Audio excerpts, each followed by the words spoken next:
what's going on? Get my screen straight. All right, so it's been a while. What's going on? I want to talk about friendship, relationship. Not relationship necessarily about. Okay, I usually talk about relationship, like marriage and stuff like that. But I'm going to talk about the other types of relationships, the friendships. All right. So let's define friendship. All right. What does friendship? Let me try. Hold on. Let me try the lighting. Hold on. Is that working? Sometimes it. Okay. All right. So let's look at friendship. Okay. All right. What is a friendship? And I want to go definition. All right. It says friendship, the emotions or conduct of friends. A state of mutual trust and support between allied nations. All right.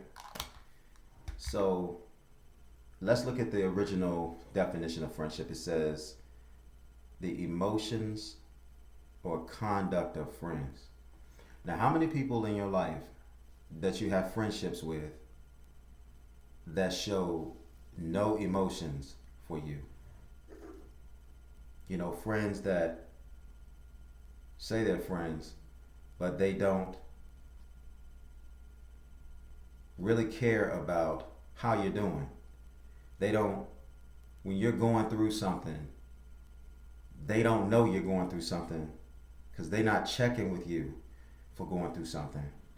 And when you are going through something, whether you involuntarily or voluntarily tell them that you're going through something, they don't seem to get the clue because it might be difficult for you in that particular time to ask for support, especially for those that are usually the lenders and not the borrowers. Let's just say you need some support. You need someone to be there for you, or maybe it's monetary, maybe it's emotional, maybe it's you physically need somebody there for you because you are physically going through something that's challenging and difficult for you, and you're giving them all the clues.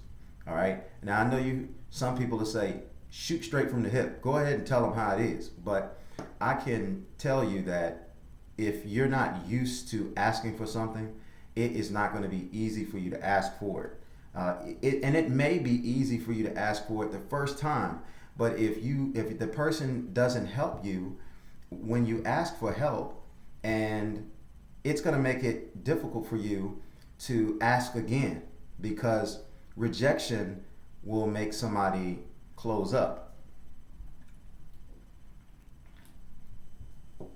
So when you're in a friendship, right? The emotions there's a connectivity of emotions. And so if you have a friend and your friend is going through something and it's a joyous occasion, you should have some semblance of joy naturally because you're naturally connected to that person in some capacity emotionally. So when you see them up, that has a propensity to get you up. But when you're seeing them down, that has a propensity to have you see them, have you feel a little down. And you're not going to want your friend to feel down. So if there's anything that you can offer to help them, you're not just going to say it, you're going to do it, because seeing them down is going to make you feel some type of way. So selfishly or selflessly, you're going to want to pick up your friend because you are going to want to feel good about yourself. And no, you're not a basket case, but everybody goes through something sometimes. The greatest people, that people who are financially on high, can sometimes have a financial low. Sometimes people who are usually happy people can sometimes be sad. Sometimes people that usually have all of the things working out for them can find themselves in a rut. Shooters can find themselves missing shots that they normally hit. Football quarterbacks can find themselves missing on throws they normally make with ease. So there are things that people do with ease every day, and you would think that they would never, ever, ever go through anything, but they just may be in a season where they're going through something. A friend isn't going to wait for that person to ask them for help. A friend is in a position emotionally to be anticipatory. And that's what a real friend does. A real friend doesn't wait until the friend in need asks for help. When they see their friend in need, they offer the help. Now you got some friends that they say the line that they don't mean. And what's that line that they don't mean? Hey man, if you ever need anything, man, just give me a call. I'm here for you. But they never show any actions towards that, or they never show any availability towards that. Now, excuse me. So when we're looking at friendship, that emotion is connected to the conduct. So the conduct tells you how emotionally that person is invested in you.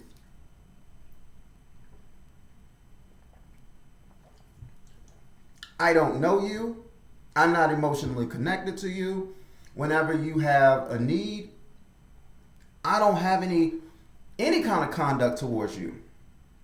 I'm just unavailable because I'm not connected to you. We don't have a, hey, I was just calling to see how you was doing. I was just calling to check in. Everything all right with you? Hey, you know what? I haven't heard from my friend in a little bit. This is usually longer than it actually is. Let me check on my friend because I want to make sure that my friend's doing all right. Because if my friend isn't doing all right, I'm not going to be all right with that. Because I'm connected to my friend. I want to see my friend win. So there are times where I can't pick my friend up because what they're going through is not something that I can change. But as a friend, I can be there to help carry some of that pain with them. You see it happen in real relationships all the time. When somebody is happy, that tends to spill over on the people that emotionally are connected to them and they get happy. Versus somebody who's not emotionally connected and something good happening for someone, the other person can't feel as happy or some semblance of happy for the person who had the good fortune because they're not connected. Now they can manufacture that happiness, but it's not the same as being connected emotionally. See, emotionally will automatically propel you to do something. But when you have to manufacture the conduct, that's not natural. You see it happen in relationships. You see this particular person in the relationship has something good or bad happen to them. And their partner doesn't feel any kind of way about it. They don't feel good about it. They don't feel bad about it. And when they're called out on it, they go, but I didn't do anything. Precisely. There are people who get in trouble for not doing anything. There are people who lose their jobs for not doing anything. There are people who go to prison for not doing anything. You witnessed what was going on and you didn't say anything. You're an accessory. But I didn't do anything. Yeah, but you should have said something.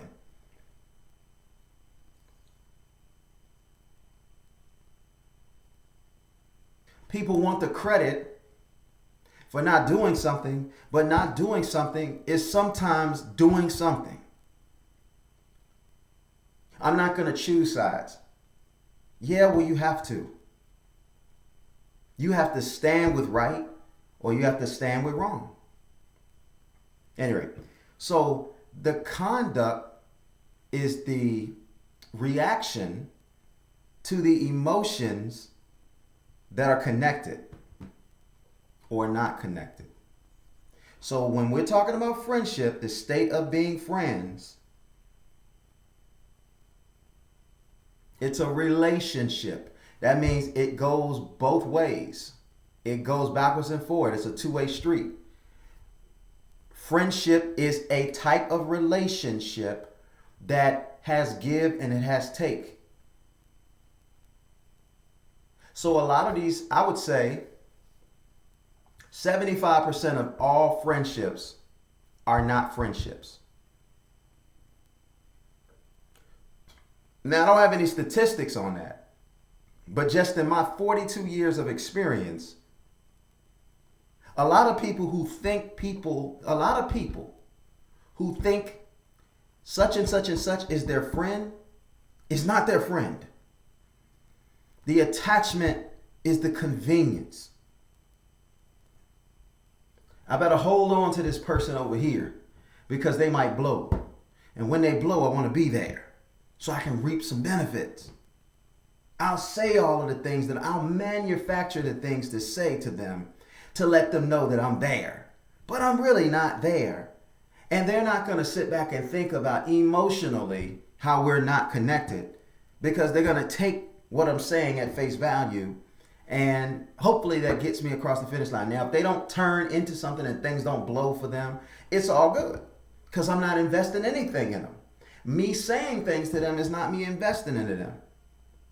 But if they do turn out to be good, if they do turn out to get good fortune, I can always lean on, I always believed in you. I always knew you would do it. I always knew that things was going to turn out for you. How many of you have friends like that? When you really think about it, they say they support you, but their actions don't show support for you.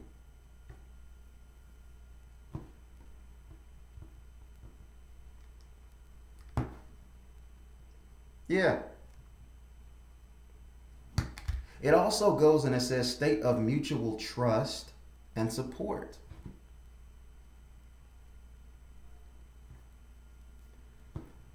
If I was in a room full of strangers and I fell back, could I count on anybody to catch me if I'm falling? No. But does that mean somebody won't catch me if they see me falling? No. Somebody might have a heart and catch me if I'm falling. And that could be the budding of a friendship. Oh, so you care. Yeah, I generally care. Well, I like the fact that you generally care. And something can be built upon that. But if an actual loved one saw you falling, they would have the natural instinct to catch you before you fail. Now, I heard somebody say this, and it's true. Just because you're caught falling before you hit the ground doesn't mean you didn't fail. It's not the falling that hurts you, it's the impact that hurts you.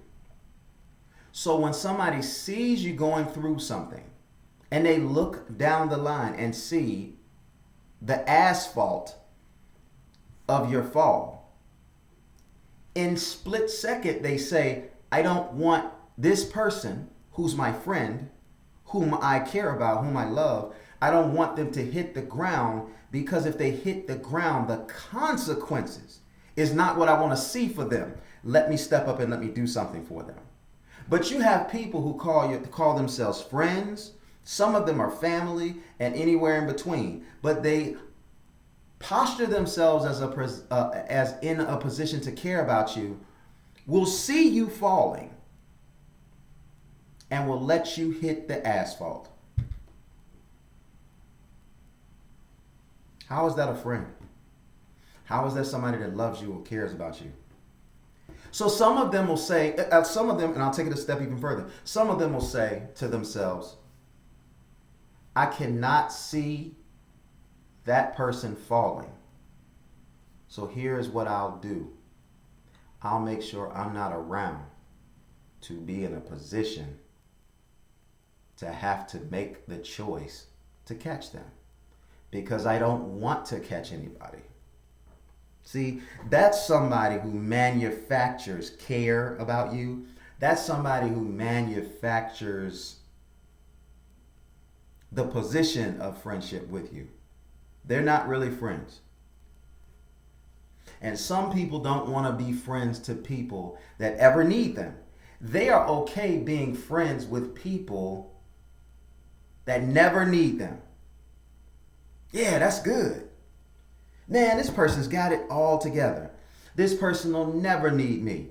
And on top of that, this person might be a benefit to me.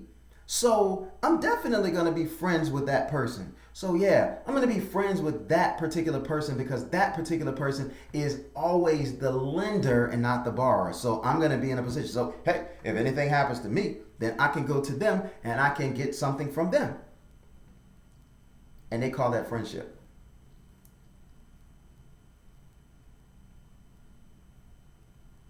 See, they're not afraid to come to you because they know what kind of person you are. They know what kind of giving nature you have. And so they go, hey man, can you help me with such and such and such?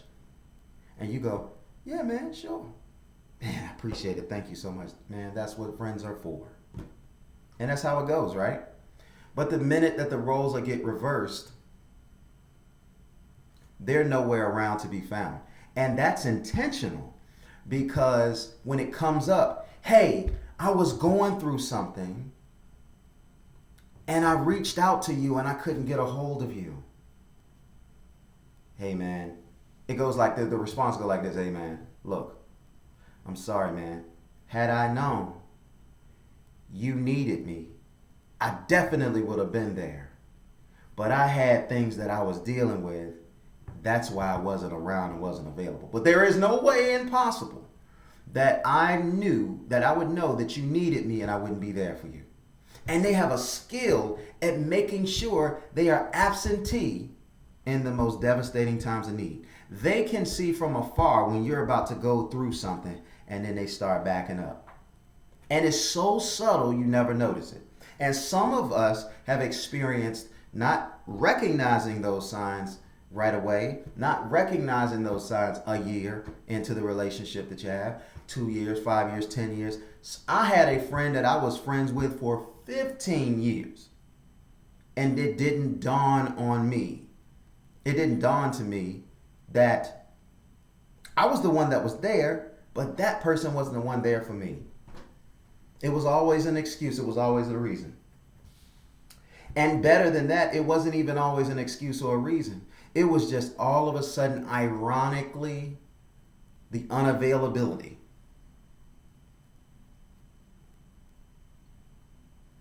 Friendship is a two-way street. Friendship is a ship. A ship is going in the same direction because a ship is one. A ship is a ship.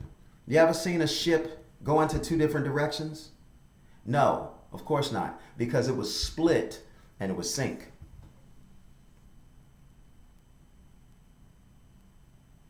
So a ship is going in the same direction. Why can't I find you when I'm looking for you? Why can't you find me when you're looking for me? It's because we parlay it, we play it as a friendship, but in actuality, it is not a friendship. It's a sponsorship. Yeah, I talk about sponsorships in terms of men and women in relationships, but there's sponsorships in every ship, possibly. Let me rephrase that.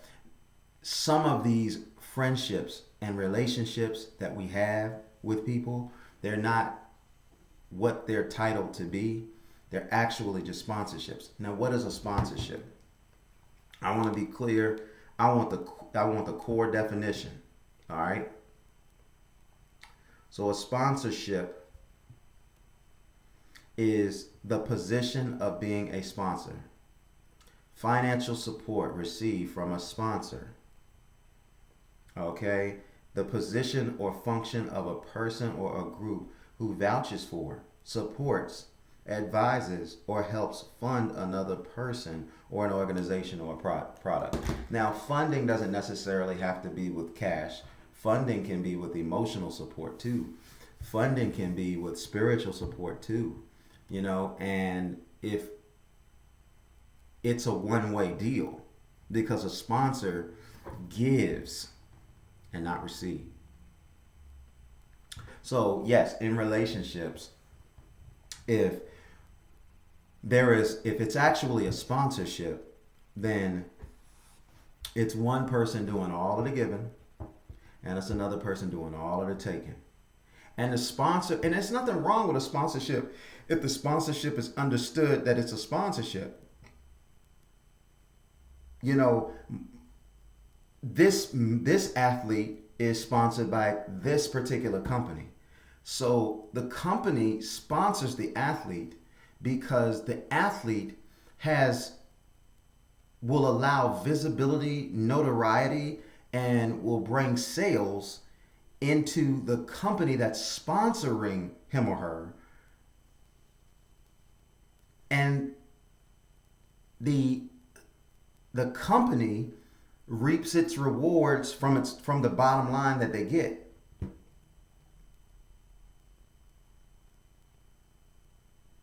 So now, I don't want to use an athlete name, but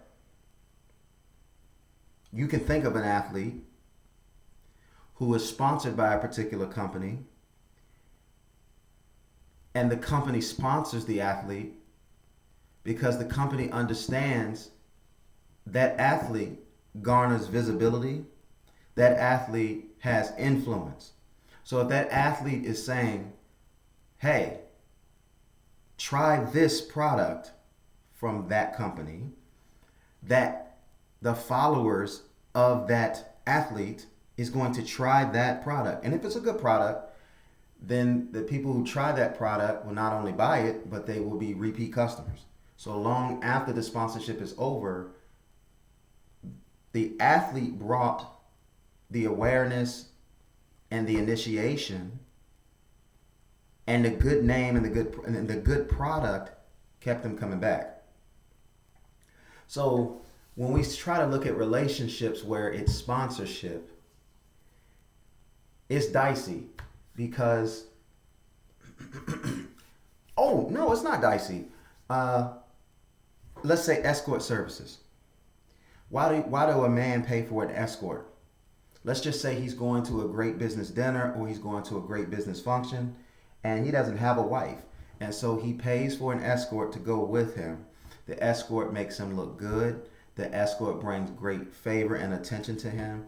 And it might get him in conversations that he normally wouldn't get in conversations with. And yes, these people are coming over to talk to him, probably initially because they initially want to see this beautiful woman with him.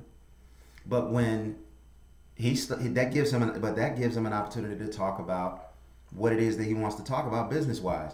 And then they say, oh, that is a good idea. Oh, I will like to work with you. Boom, mission accomplished. The sponsorship worked. He paid this woman to be his company at this event.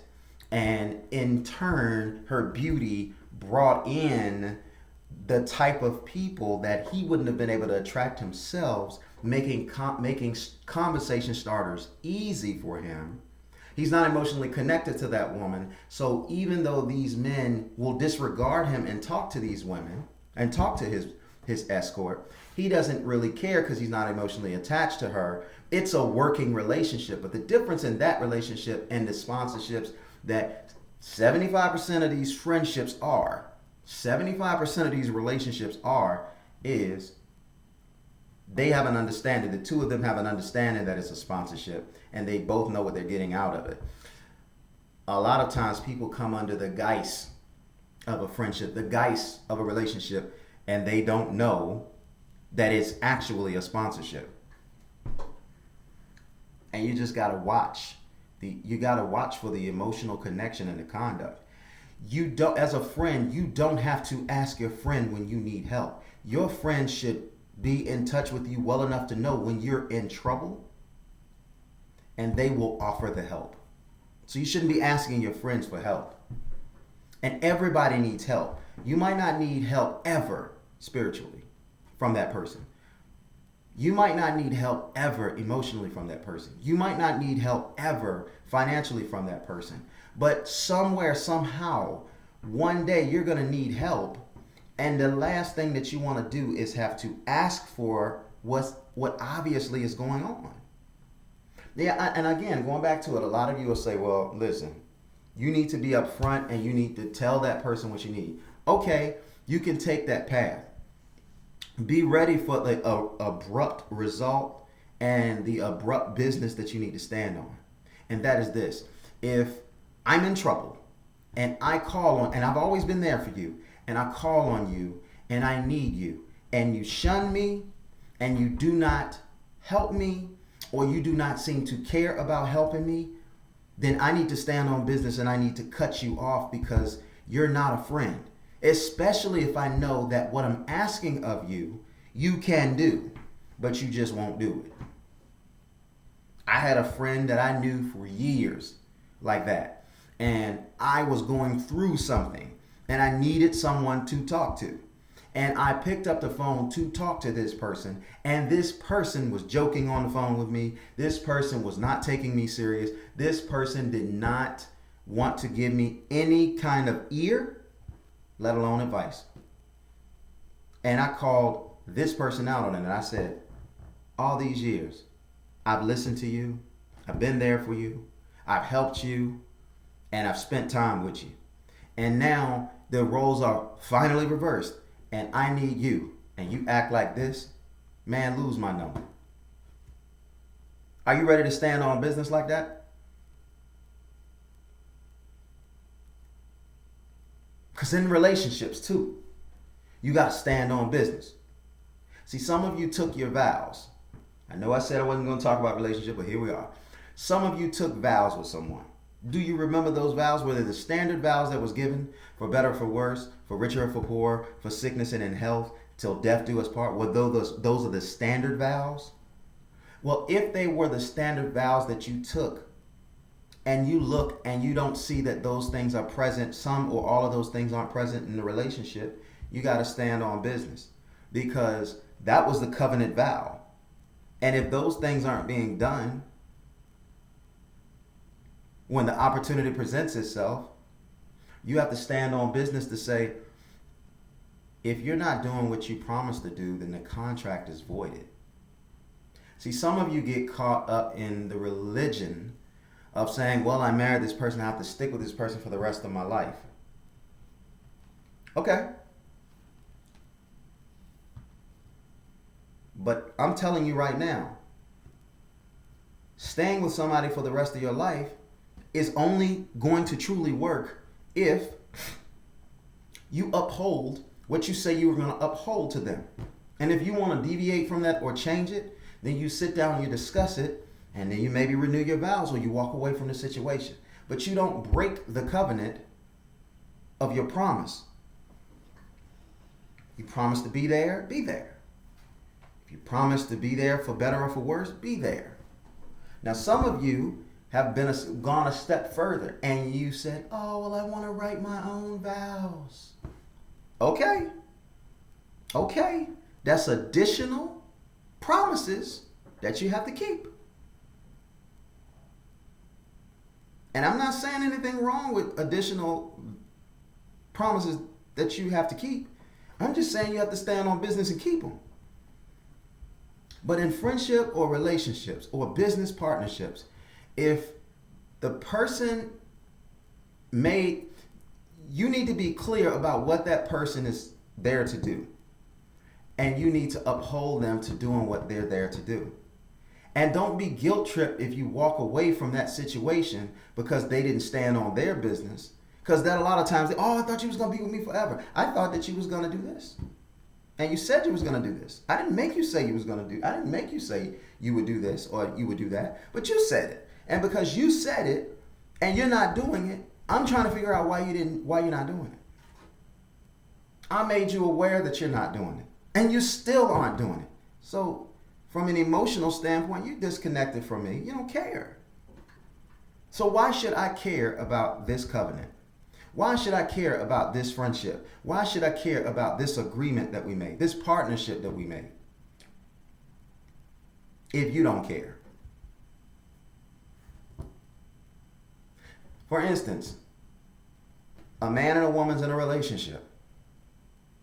The woman says, I want to marry you. Like, she lets you know she wants to marry. She didn't propose, but she lets you know, hey, I want to get married. Do you want to marry me? Yeah, I'd love to marry you. Okay. You sure about that? Yeah, I'm definitely sure about that. So you want to be my one and only? Yeah. You sure you can handle that? What you mean? I mean, you want me to forsake all others for you, right? Yeah. And likewise. Okay. I don't have a problem forsaking all others for you.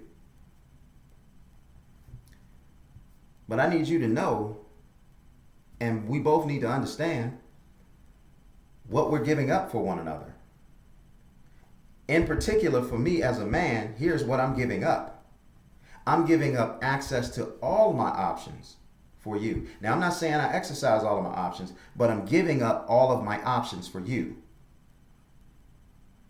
And I require what I require. Do you know what I require?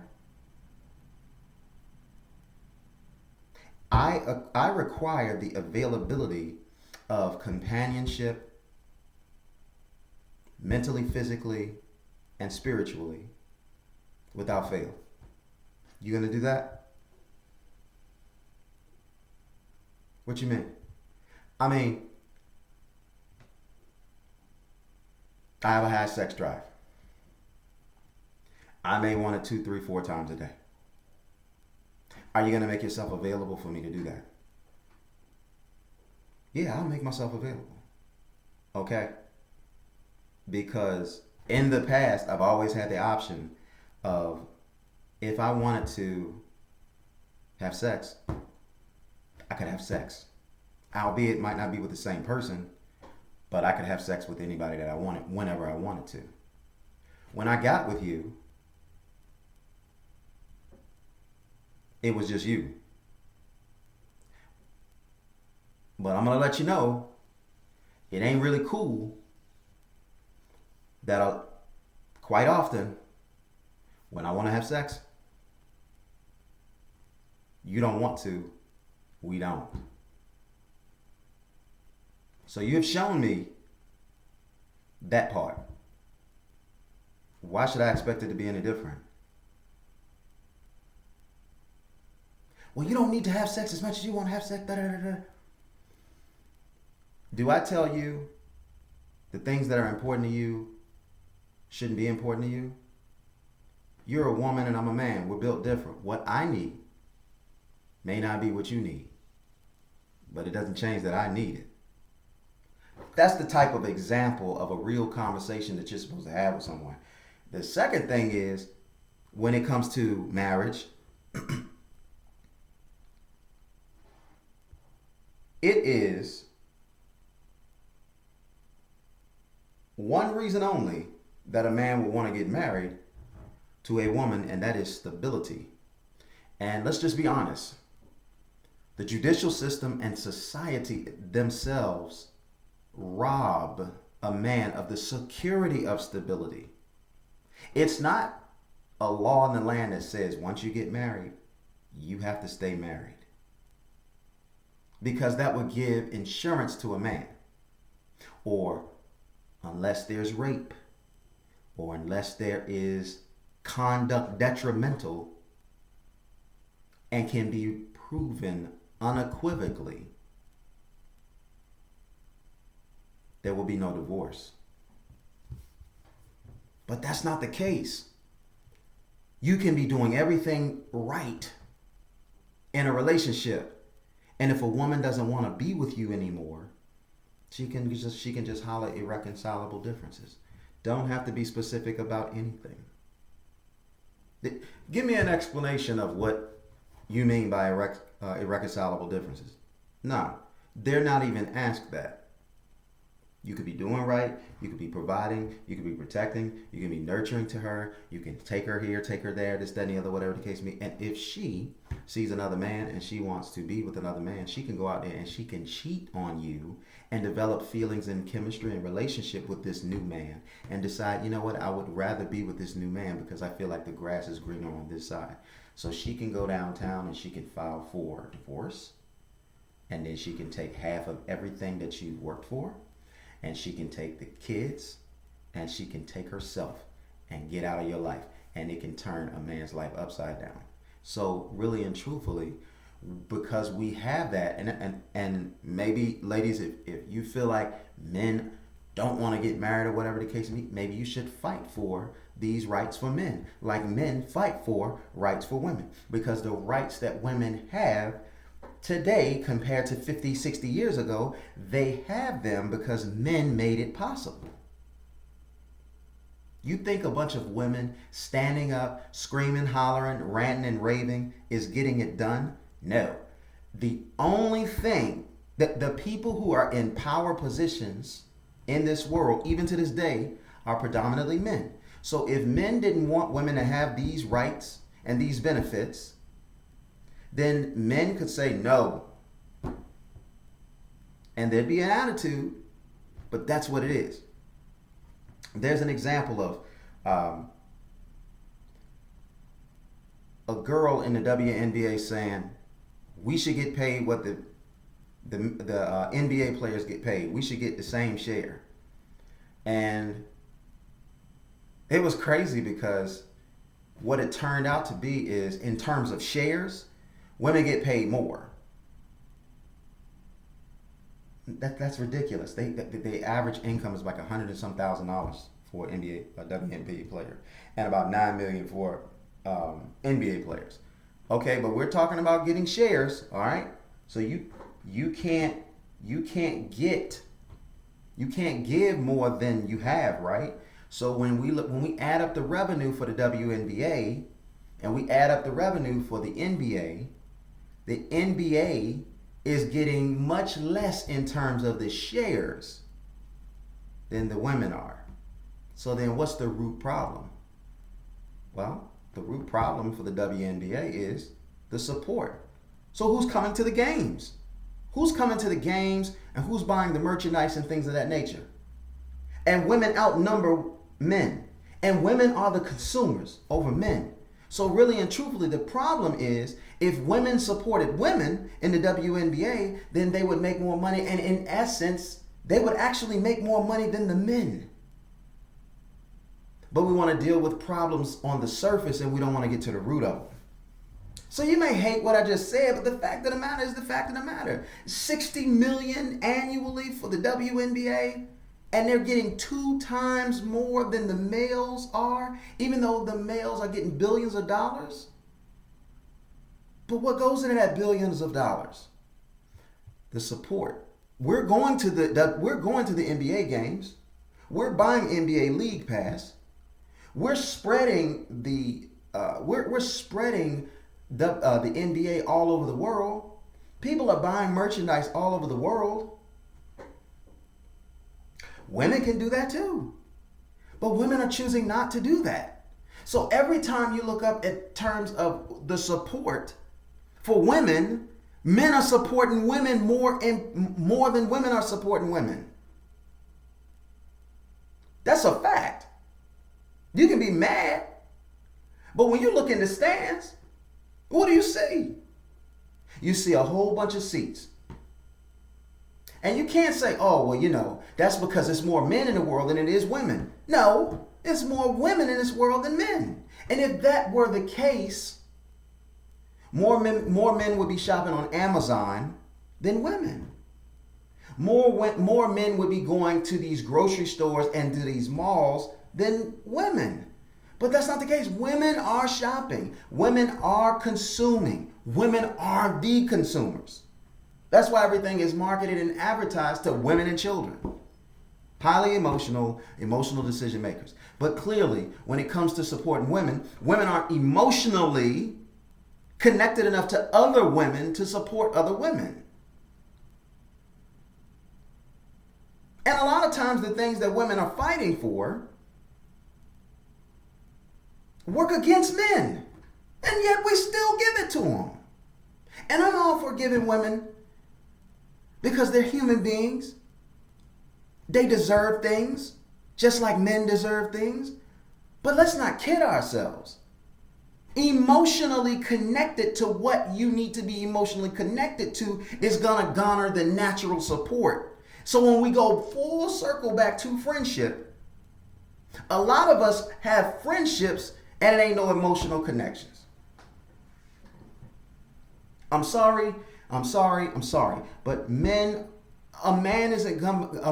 is not responsible for jumping in front of a bullet to save a random woman.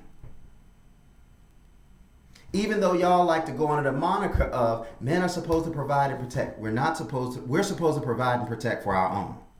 If we want to provide and protect for anything that's outside of our own, that's a choice. And there are people who lay down their lives for people that they don't know. But is that an anomaly or is that a normality? It's an anomaly. We do think that's noble, but we quickly forget the person that did that, right? Nobody really remembers that person forever. It's a noble thing. Man, he jumped in front of that bullet and he saved that woman. And we talk about it for a few and then we're on with our lives. And when we revisit, what was that guy name? I can't remember, but it was pretty good. It was pretty cool what he did. It was pretty noble what he did. And we move on with our lives. That's the human nature, human element. Now it's different if that's your wife. Because if something happens and your wife is in trouble and you jump in front of the bullet, yeah, that's your job. You're supposed to jump in front of the bullet. You're supposed to jump in front and save her life. Because the continuum isn't about the men. The continuum is about the women and the children. Take the women out, ain't no children. So literally and truthfully, a man can go and impregnate 10 women today and die tomorrow. He did his job. The continuum happens. Albeit that those 10 children are not going to have dad around, but the mission was accomplished. So I don't even want to go on that tangent about the men missing from the household. But what we're talking about here is emotional connection that correlates the conduct conducive to the relationship. If friendship is defined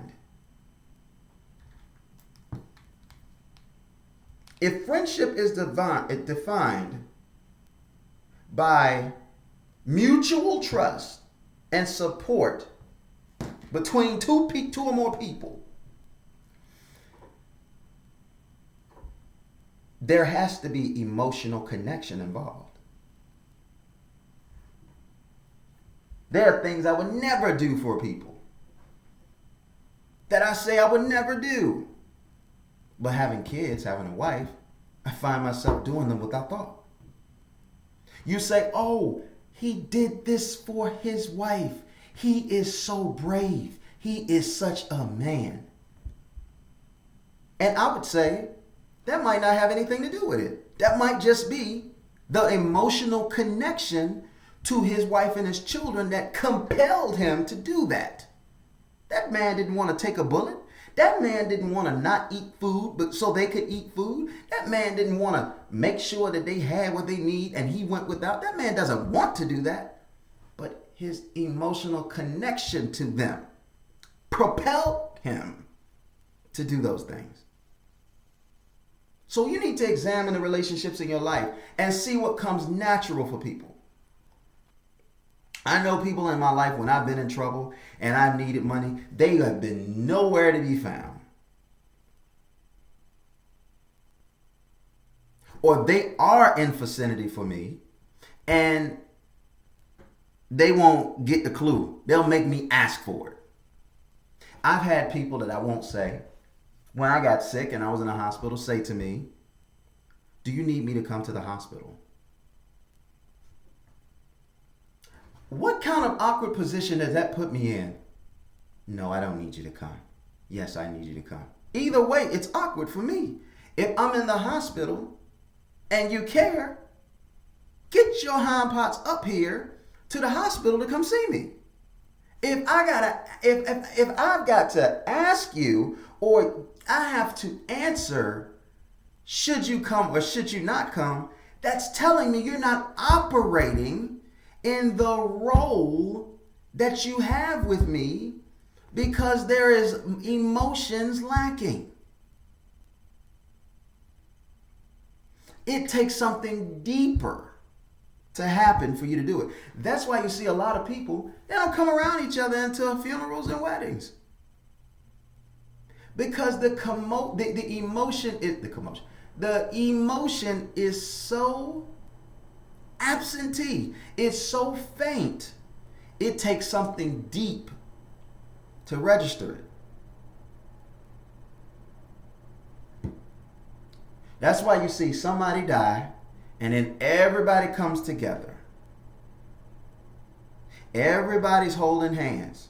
Everybody's praying for each other. Everybody's there for each other. And you say, man, why can't we get together like this under normal circumstances? It's because the emotion is missing. It's faint. It's faint. It's gone. It's not there. It's all but gone. At least.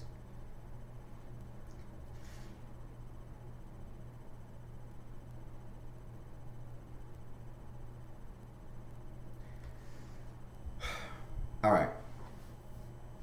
So who do you have in your life? Run them down. I want you to make a list of the people in your life. First, I want you to make a list of your family members. People who have obvious roles, if you have them, your mom, your dad, your brother, your sister, your niece, your nephew, your cousins, your aunt, your uncle, whatever it is. I want you to, whoever you feel is in your inner circle, friendships too, I just want you to write their names down. And then on a scale of 1 to 10, emotionally connected, two columns, how emotionally connected you are to them. How do you know how emotionally you connected to them? Because of how you keep tabs on them. If you keep tabs on them with great frequency, I'm talking about if you keeping tabs on them every day, that's a 10. If you keeping tabs on them once a week, that's maybe a 6. You keep tabs on them once a month, that's a 4. You keep tabs on them on the holidays, or you call them on the holidays or birthdays and stuff like that. That's like a 2. You never contact them. That's a 0. And then you have to deal with yourself about upholding the relationship that you have with them. If that's your brother, what should it be? And be that. If it's your son or if it's your parent, what should it be? And then work to be that to them.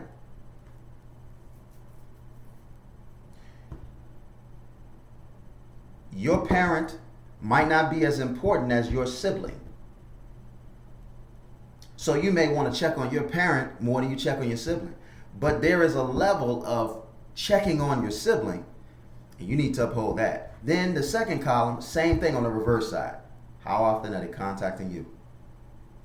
Have you not talked to your brother in months?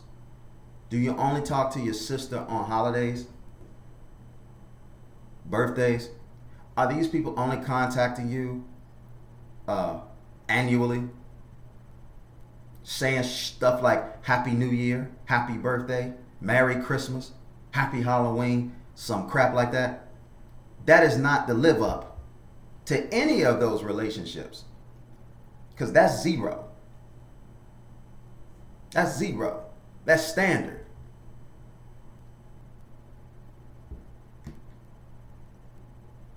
And yeah, if you decide to step your game up with them because you recognize that you didn't have relationship with them the way you should, and you decide to step your game up, but they don't step their game up, you better notice that. Then you cut them off. Because it is a lopsided relationship. Perhaps you can say to them, hey, look, let's take turns calling each other. I don't care what you do, but you do something. And then you do all of that. You say, hey, look, we need to make sure that our relationship is better, man, because you never know what's going to happen. And you know what? There might be some time you might need me. I really want to be there for you if I can be there for you. And you know what? There might be a time you might need to be there for me, and I want you to be there for me. So I need for us to get back on our job of doing what we're supposed to do. I know you got a family and I got a family, but that's no excuse. We can at least call each other every blah, blah, blah, and we can just check on each other. Don't have to be nothing more, nothing less. Like a, hey, what's going on, man? Just tapping in. Hey, you doing all right? Do you need anything? Now, if you don't want to call me to say, do you need anything, because you're afraid that there might be a moment where I do need something, then we need to really, really, really reevaluate what we're doing here. Because if we think that we're going to have a relationship with each other where we're never going to need each other, that's some selfish bullcrap. And anybody that you don't want to be there for, don't even waste your time with them. But when you need them, don't call them, because you took that stance. You want to have a bunch of relationships that you can benefit from, but that you don't have to give anything of yourself. Then that's not a good relationship. That's a lopsided thing. It's a lopsided deal. And that's terrible. And you need to work on yourself. You definitely need to work on yourself. Because that's unacceptable. 2 columns. What you gonna do and who you gonna do it to. What they gonna do and who these people are. And you monitor what they doing. And you monitor what you doing. You can't control what they're doing, but you can control what you're doing. And give yourself a long enough sample size of doing what you're supposed to do with them consistently. And say, look, this person ain't been keeping in touch with me, but I ain't been keeping in touch with them. So I tell you what, I'm going to start keeping in touch with them. But I'm going to track me keeping in touch with them. And I'm also going to track with them keeping in touch with me. And you know what? I don't expect everything to be 50-50, but it shouldn't be so lopsided that it's noticeable like that. So if I'm checking in on them and tapping in on them, I need to see, this is what I expect to see from them. And if I don't see this from them, I'm going to call them out on it. And if I call them out on it, they got an issue or problem and nothing changes, then I'm going to go ahead and I'm going to just go ahead and I'm going to have to remove this person out of my circle, because your circle is a privilege. Everybody's circle is a privilege. Everybody's circle is a privilege. Are you going to give them an opportunity? You should. But once you give them an opportunity, that's it. I won't name this person, but I gave this person every opportunity to have a relationship with me. They did not want to have the relationship with me. I wasn't going to be a fool. So since they did not want to have the relationship with me, I backed away. Because I tried. But Lord knows I tried. And you're going to try some relationships too, and it's not going to work. And when they say, hey, what happened? You can just tell them, say, look, seems like I was putting more into us than you were. So clearly you got more important things you need to do. So I'm going to leave you to it.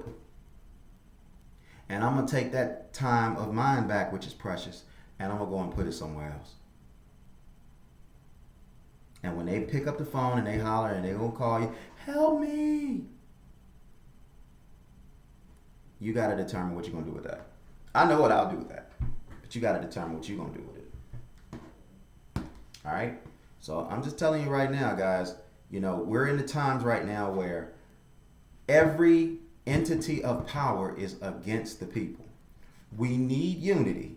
We need to come together, and we need to stand together, and we need to work together. But guess what?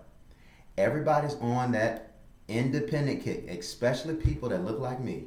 Nobody wants to be more independent, especially the women in our ethnicity. They the only ones hollering independent. And the more money they get, the less they feel like they need men and this, that, and the other, and they just trivialize us and stuff like that. And okay, that's the game they want us to play, and we are posturing ourselves for extortion and extinction. because we don't want to come together. You're going to get more of what you want to accomplish done if you have a togetherness mindset. The team that practices the most discipline in any sport and practices the most sacrifice for one another is the team that makes deep playoff runs and the teams that win the championships every year. You never see a team that exudes selfishness and individuality only winning in the playoffs. Ask James Harden. Sorry, not sorry. James Harden is one heck of a player, but you see what happened every time you go to the playoffs. It doesn't work. It doesn't work. So when he's putting up crazy numbers during the regular season, at this stage, we just go, okay, wait till the playoffs. Dak Prescott and the Cowboys come out every year, some of the most talented of teams in the NFL. But we have this position like, wait till the playoffs. Don't matter what they do in the regular season. They go 15, 16, 17, and 0 in the regular season. But what's going to happen in the playoffs? Meanwhile, a team like the Pittsburgh Steelers, they've been notorious of having seasons that are forgettable to them. And then but they're still trying to work together and work out the cohesiveness. And then they start clicking at the right time. And then remember Ben Roethlisberger's first year? I think it was his first or second year, and they won the Super Bowl. They had just barely gotten to the playoffs. But the sacrifice and togetherness that they were trying to instill clicked at the right time, and they made that playoff run, and then they won the Super Bowl. So what do you want? You want a great regular season, or you want a great finish to the season? Because some of you are opting for the former and need to be opting for the latter. All right, so I'm out of here. Look, love you guys. Talk to you later.